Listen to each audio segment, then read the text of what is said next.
you check the children? Show a little match sometimes. Hi, I'm Chucky. Wanna play?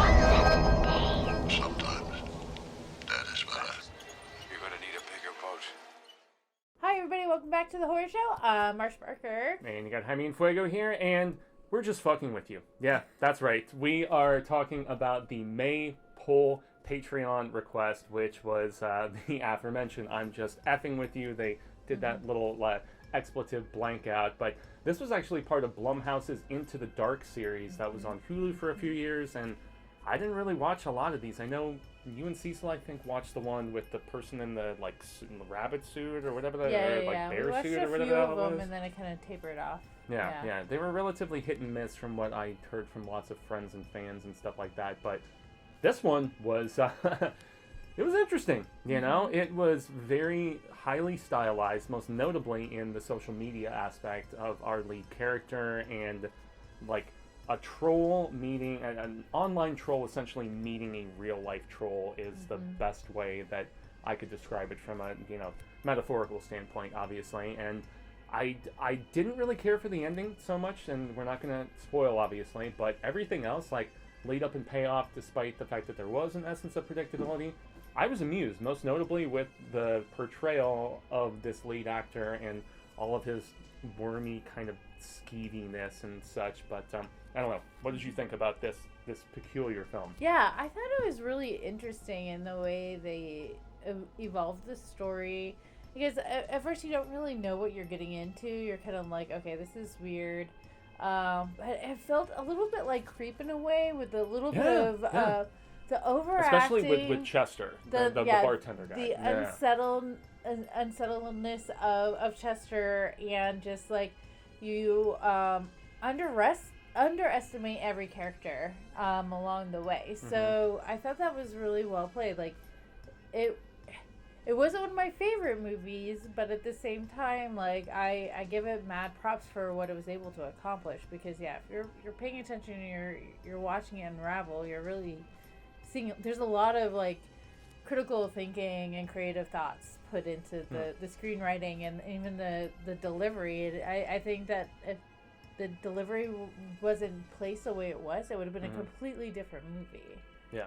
Anyway. And so it's definitely an examination if we're going to just delve into story. So I think the consensus, both of us, like, we dug it, but it was we good, but we didn't better. love it. It could have been better, but I thought it was well done. Yeah. So you've got this dude. He was heartbroken about the fact that his ex is going to marry his first cousin, if I remember the specifics correctly. Spoiler. Okay. Well. Yeah. He's getting, his ex is getting married, and so he's meeting up with said sister on route to wedding, and he's at this pink motel, and it gave me very Strangers Pray at Night vibes with a lot of the lighting throughout, with like the reds and the blues and the pinks and stuff that they did. And that was one of the best things that, like, we'll get into it later, but from a stylistic standpoint, I felt like this movie, despite having a very small cast, was very well put together. And it's that Blumhouse money, though, Universal, dude.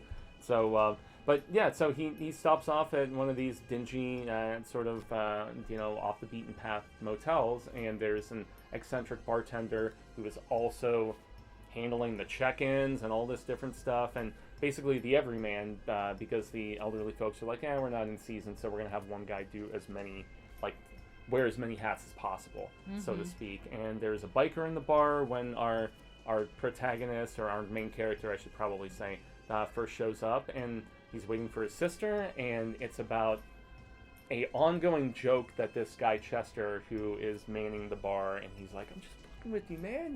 He's a practical joker. It's unfortunately very much like a lot of dudes that I went to high school with, where they're just like constantly messing with you. And they're like, I'm just messing. I'm like, well, every joke's half the truth. So you're very obviously like picking on me sort of shit. And it's very much what this guy is doing to our main character, who is a short, impish little guy. And it really just boils from there about what is the nature of this bartender / check-in guy Chester, and is he like a little off the rails, so to speak, and trying to figure out what is up with him. And that's where we can't really spoil too much more, I would say. But I was intrigued, about the nature of a couple different characters, actually. And could somebody be pushed over the edge and that sort of thing, and it's something that's explored here pretty prevalently. So I don't know, from a storytelling standpoint, I was engaged for the full 80 something minutes of this feature. How about you? Yeah, no, I agree. I thought it was, like I said, it was a very interesting story. I thought they did a well job of developing it, and I did watch it in a couple sittings just because I watched it. I know you told me yesterday. You're like, I'm halfway through it. Yeah. It's like, all right. Yeah. Well, I have to watch things after the kids go to bed, so then. That one was most definitely after the kid. I mean, more so from a dialogue standpoint. Yeah, and there's a little graphics in it, but but no, I think it was well done. I did like the storyline, and then the acting. We touched base on that. Like this movie, I don't feel like it could have been successful with a different cast. No, not at all. Especially Chester is really well casted for this. How about the sister? She was one of the more lacking in my estimation, because she didn't get enough screen time and not enough time to develop personally, and then they make her such a crux of the latter half of what goes down. Right. So, yeah, I mean, they didn't use her to her full potential, and I thought, underutilized for sure. Yeah, and some of the things are just kind of definitely a lot of her parts kind of gave them a little bit room for convenience, like getting away with something with convenience because she was there. Yeah. It all sinks and swims with Tony. The biker really bothered me because he was really overacted. Was that his? Was that the name of his alter ego, programming flaw or something like that?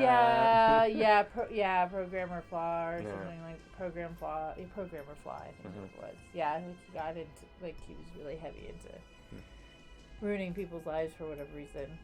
But. Yeah, the vitriol from him, especially in the opening credits, where he is just commenting on everything and being such a nasty piece of shit. I'm like, we deal with people like that here on the horror show. Unfortunately, we have a few trolls that are vigilant, and we're like, don't you guys have anything better to do? But this film, unfortunately, it very much showed that sort of culture. I'm not going to say they glorified it necessarily, but no, they kind of taste your own medicine, kind of.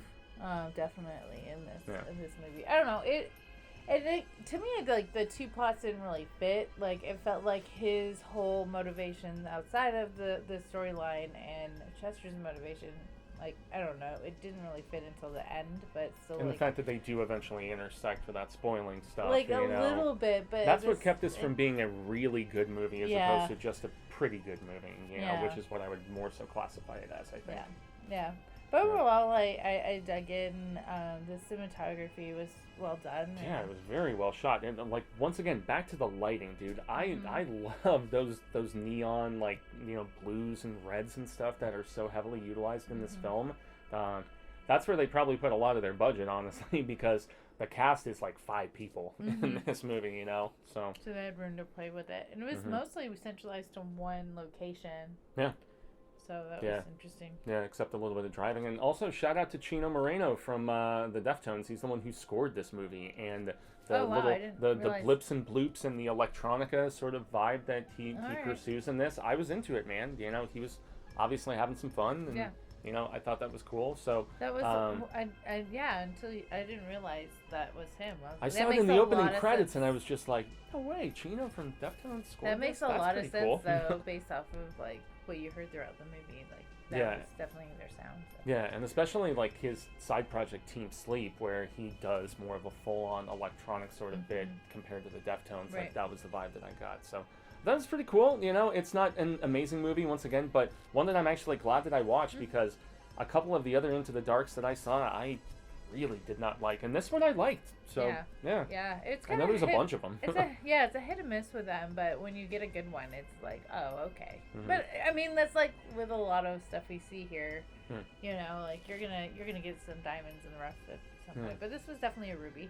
Yeah, and that's where oh, for sure, dude. And I mean, the fact that Cecil and I talk about anthological horror, and the fact that if you have a bad entry, it's obviously a lot easier if it's 20 something minutes as opposed to a full feature, which we had in this regard. So thankfully this one from the the request was actually pretty rad status. Yeah, I dug it. So a grande gracias from myself and obviously Ms. MPH over there, and the like, share, subscribe, you guys know all the drills below, and I will toss the hat over to her to round things off.